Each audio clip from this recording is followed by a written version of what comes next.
Plan Peter Township.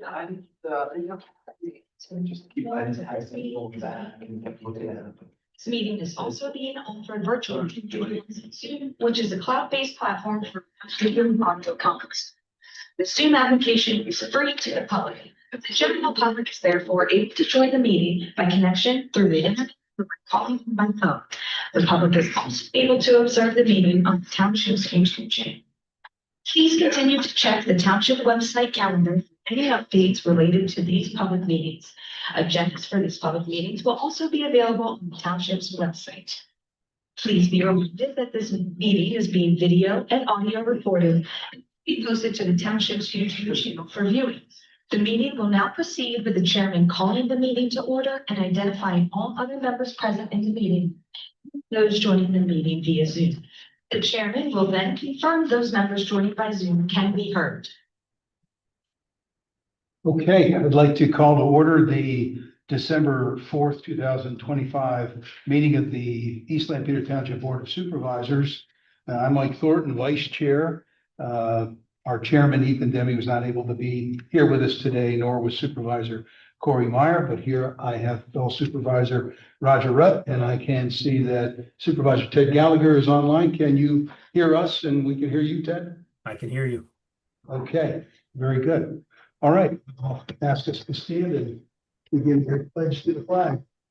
I pledge allegiance to the flag of the United States of America and to the republic for which it stands, one nation, under God, indivisible, with liberty and justice for all. Okay, thank you. All right, the first order of business, I should say, I do appreciate the adjustment. We had an issue with posting of our other meeting, and we were able to put together this meeting. We have some necessary items that have to move in a timely fashion. So we have this meeting, but we will be filling in anything else we need at our December 15th meeting. So the first third order of business is our public comment. So I would just ask you, any public comment, just state your name for us. And if you stand, I think it picks up the audio a little better. If you come to the podium, if you can do that, we appreciate that. My name is Janelle Glick. I live at 1845 Crystal Drive, and the Lafayette Tower Park is directly behind my home. I saw the stakes put up to indicate where the pavilion is to be built. I spoke with 60 or more neighbors of mine about the location that the pavilion is to be built. They all agreed to sign my petition against the pavilion location. We all agree that there are some major concerns with the location of this proposed pavilion. First of all, we're all concerned about safety and security. We think the pavilion will draw people of ill repute to our neighborhood park. Knowing that the homeless population is a concern of the township, we are apprehensive that it will be a place for the homeless to gather. We are aware that the park's parking lots are a place of drug exchange at times, all times of the day. We can see this with lights, people coming, other people coming, going, and leaving.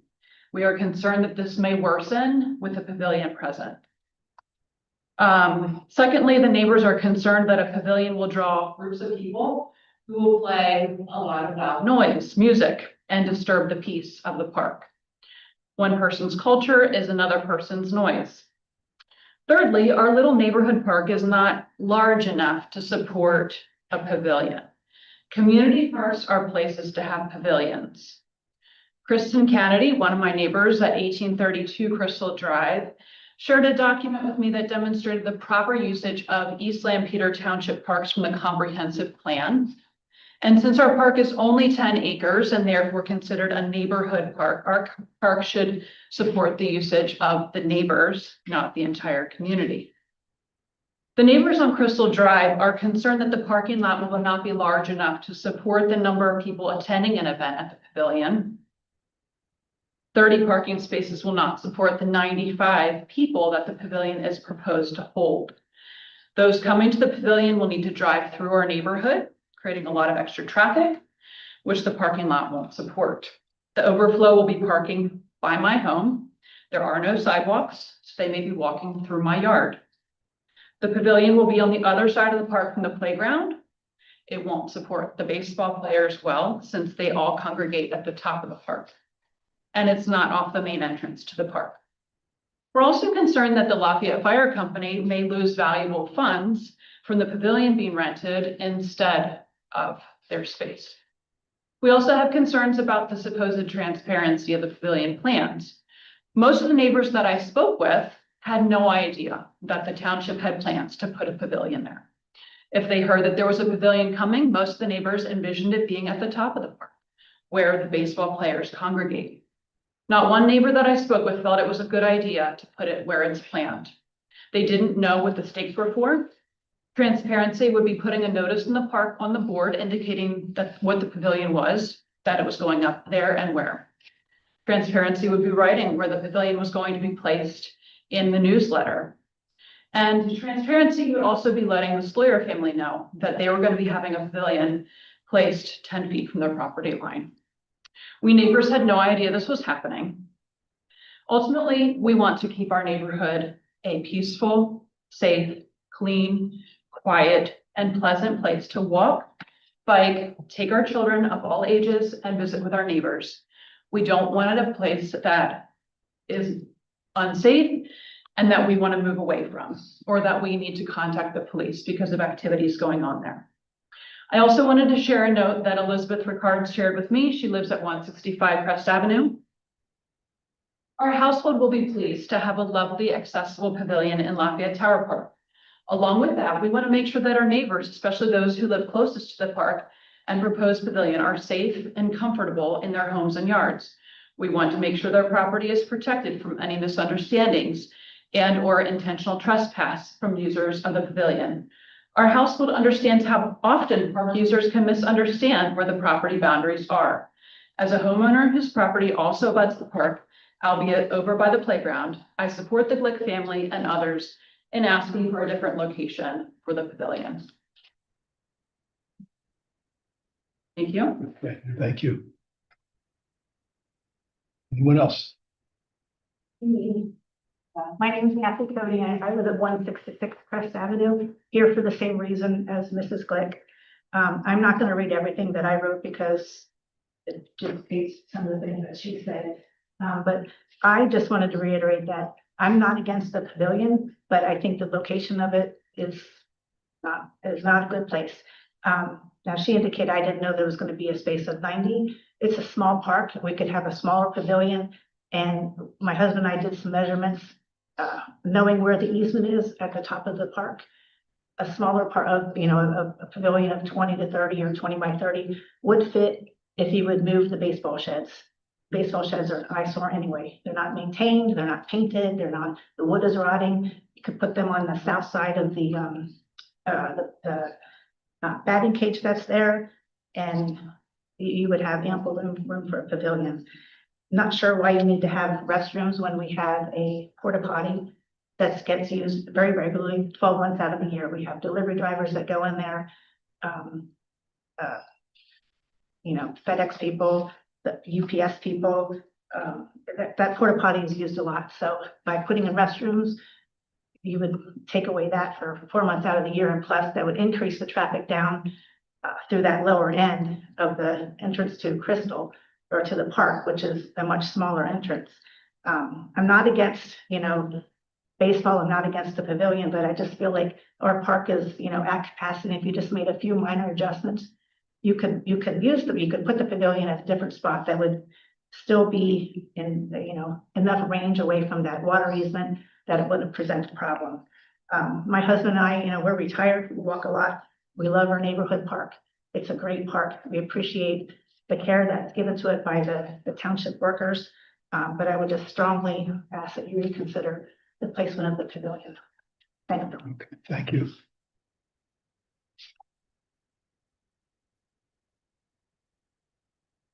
Just a clarifying point.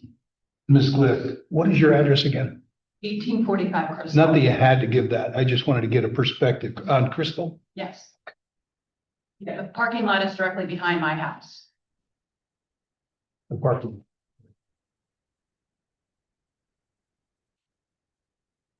Well, we appreciate that feedback.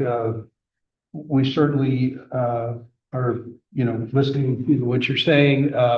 Transparency wise, it appears that all of the usual steps have been followed from planning down to the Parks Committee and so forth. But I understand the feedback you've said about other ways to inform. One question I had was, if you say there's drug activity going on in the parking lot, have the police been called about that? Do you know? I will attest to that. Yes, they Okay. have been called. Okay, My wife and I actually called one time and the Okay. police officer showed up after they left, gave the police the license plate number, description of the car. Police officer said, yes, we know that person. okay, And he's Um, known for selling drugs. okay. Okay, very important for us that that would be reported to our police department. And we're intending to have the chief here at our next meeting to break down a little bit of the details we can know about calls to pavilions at other parks and things like that, things of that nature, I think, to get the whole picture. So I look forward to that. Any other comments on the public comment section of our agenda? May I have your address and name? My address is 235 Randall Court. I am probably 200 yards away from the Lampeter Park, and my name is Todd Stolzfus. Thank you. Back. Tara, I had a question related to the pavilion. Can you hear me okay? Go right ahead, Ted. So what determined the size of the pavilion? How was that determined? Just out of curiosity. So the size was determined by looking at the various types of pavilions that we already have in the township parks, as well as what's available through the CoStar's venue.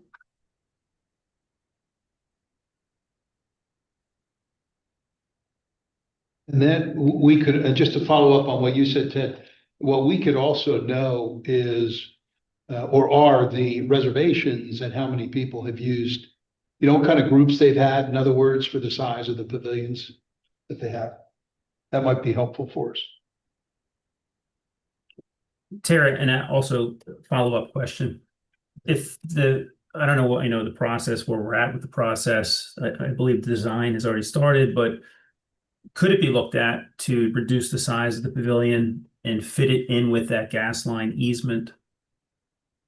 Is that even a possibility at this point? Yeah, it's actually a water line water. easement. Traverses the north part of the park there, where I believe the folks in the audience were intending it to be located. That easement was looked at in the design process before the Planning Commission and before the Board of Supervisors when we went through land development, in order to determine whether or not it could be placed in that northern section or not. And it was determined that it could not be. If I recall, I believe we even had the city water authority weigh in on that. Okay, thank you. Am I allowed to ask a question, or do I have to get back? Sure, we're still in comment. Okay, thank you. So I had spoken to somebody at the Lancaster Planning Commission, and he gave me the drawings from when they were proposing to build Lafayette Fire Hall. Because East Lampeter Township, that was the most recent could find, because this township decided not to participate in the survey that they had done most recently that show all the water lines. And he indicated to me that if the pavilion was just a smidgen smaller and you moved it, it would fit in that area. I mean, I have the maps. I went up and, so I don't know, I appreciate your comment, and I appreciate that Lancaster County Planning Commission weighed in. However, they aren't the engineers that designed the project, and so they may not know where all of the utilities are. the map was pretty clear, the maps are pretty clear that I have. Shows all the water line, shows the gas line, shows where the fire siren's gonna be. It's pretty explicit. And that was that was Lafayette Fire. That's correct. So since then, there may have been other easements placed. I don't know what map you saw. Well, we wouldn't know that because our township decided not to participate in that survey that would show not being transparent once again. In the water, and we don't carry water in East Lampeter, that's all city of Lancaster.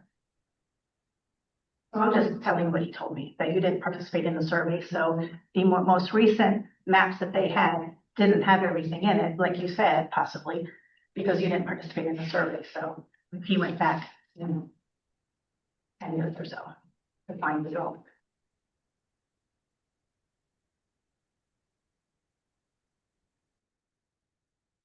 Okay, so I appreciate that feedback. More to come at our next meeting, and we'll look forward to our police chief. Yes, sir. I do have one more question. My name is Dave Sparks. I live at 1835 Crystal. So I'm about right up against the park as well. Is there other locations besides the park there that could be used for the pavilion? Hobson, other places?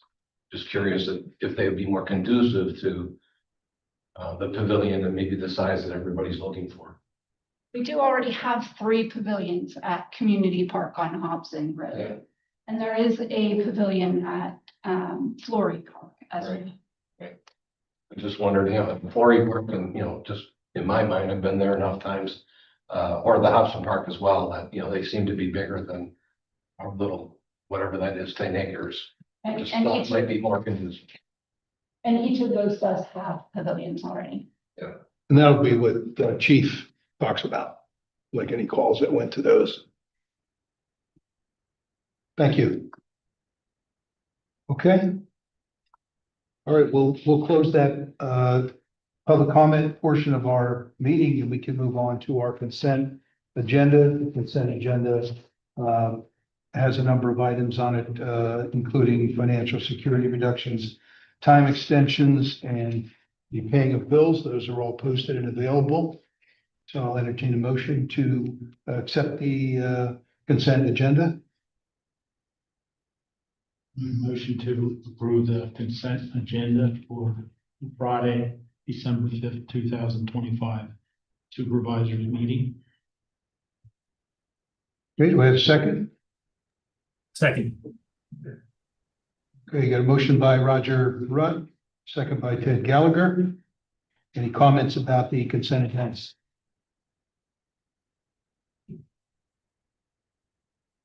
If none, all in favor signify by saying aye. Aye. Aye. Aye. Carries, consent agenda is passed. And item 5 are action items. We have the award to the highest bidder for items that we had for sale on the municipal bid within the municipal bid program, and that is for a shed, a tractor, and a golf cart. And all reserve limits were met with this auction process. And I'm kind of happy with some of the prices that came in, are we not? That's correct. The shed went for the highest bidder at $1,100.